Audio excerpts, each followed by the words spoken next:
Number 5. A mature minister has a high threshold of pain. Has a high threshold of pain.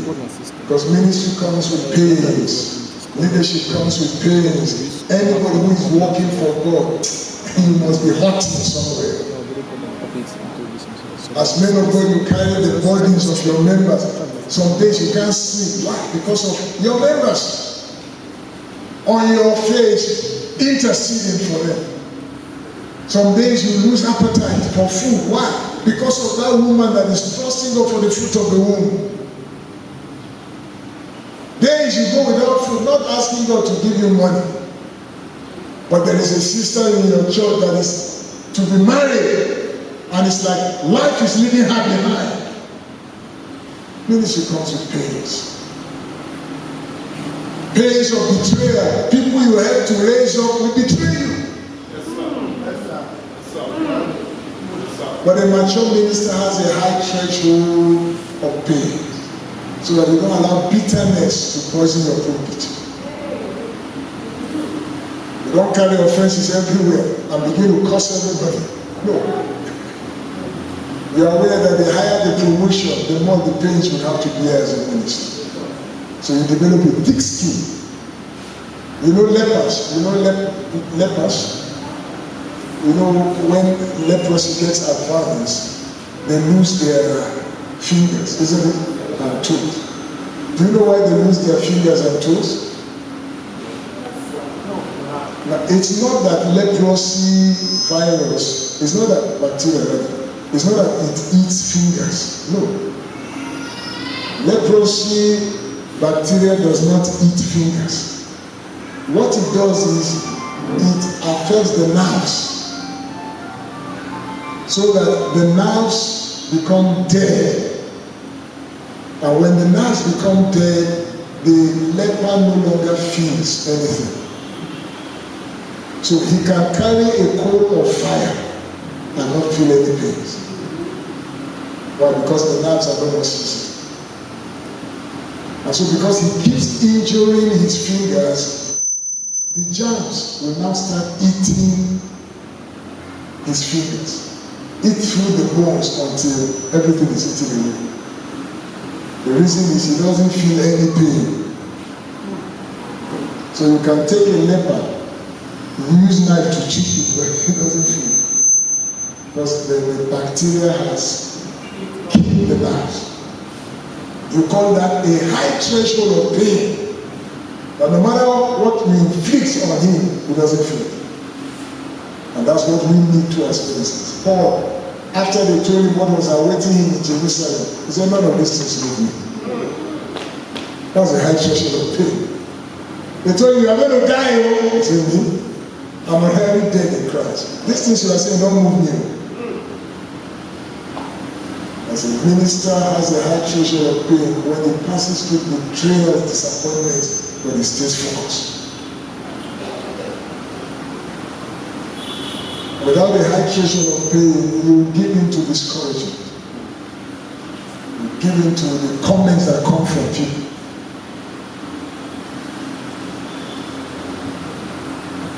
Number 6. 6 traits of a mature minister. He knows how to judge true success in ministry. That is important, especially in the days we are living in. He knows how to judge through true success in ministry. He's not a victim of these motivational teachings that tell you the bigger the better, that you are the head number 1, that you must never be number 2 to anybody. There are some people that are willing to be number 1 in their own programs than to be number 2 in God's agenda. Not everybody will be a GO. There are some of you, your proper place is just to hold the hand of your man of God. And God will give you rewards more than the man of God himself. But motivational teachers have taught you that if you are not the GO, then you are not really in the right place. So you end up starting a ministry that doesn't have the backing of heaven.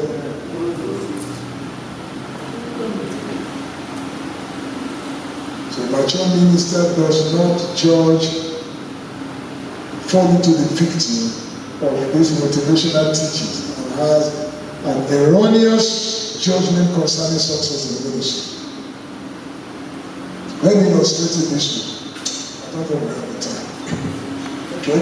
Because if you look at the life of Moses,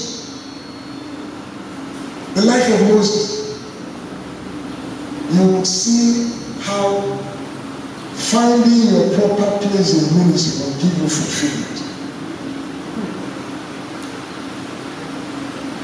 When Moses was up the mountain with the rod of God in his hand, one of them you remember, his hands became tired and began to go down. I want to ask, were those hands anointed? Yes, sir. Still anointed? Yes, sir. How can anointed hands be going down? Then Aaron and Hur realized that the secret to winning the battle is to make sure those hands don't go down. The Lord told me years back, he said the secret of a lot of ministries, or the future, listen to this, the future of a lot of ministries will be decided by what they do with the tired hands of their Moses. But the hands are tired doesn't mean they should be tired. Those hands are still anointed. Can still lead the church to further victories if God can find people to steady them. That is just an illustration. Bring your chair if you don't worry. Oh, okay, there's a chair.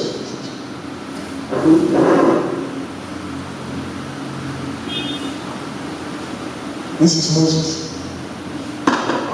Where is our drummer? Can you bring the stick for me? Come on, you too.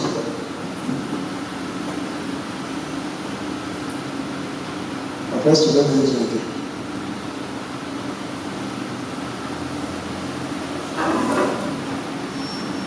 This is our Moses.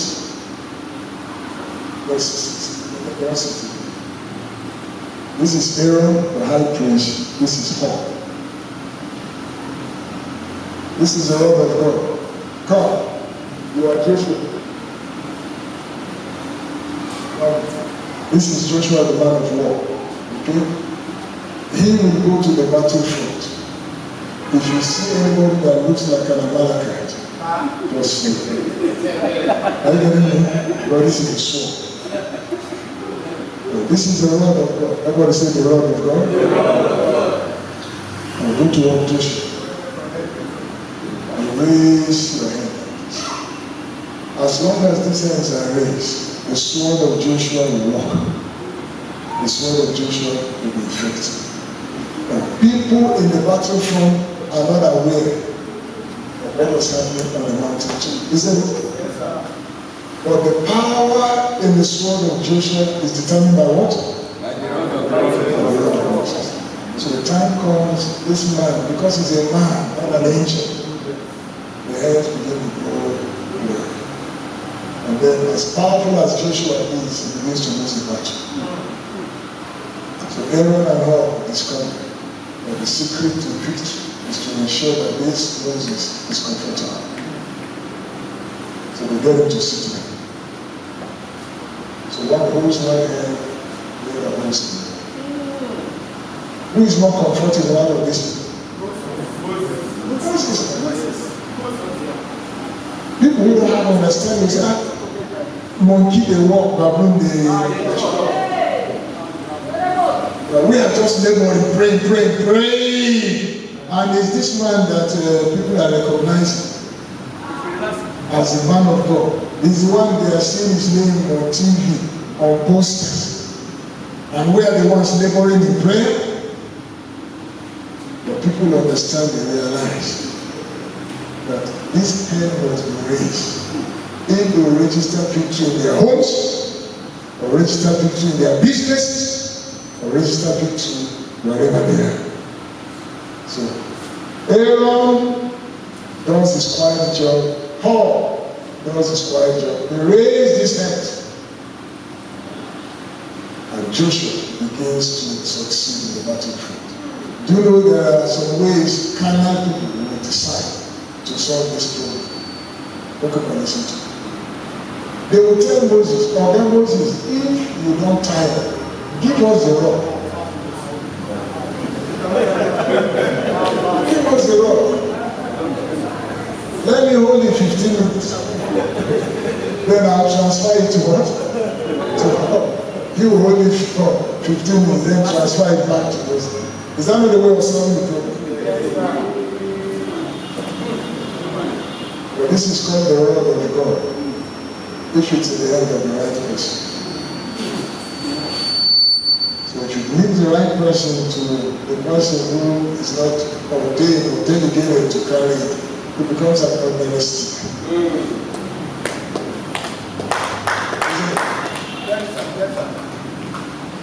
So to say Moses retired, old man like you, no, those hands are still anointed.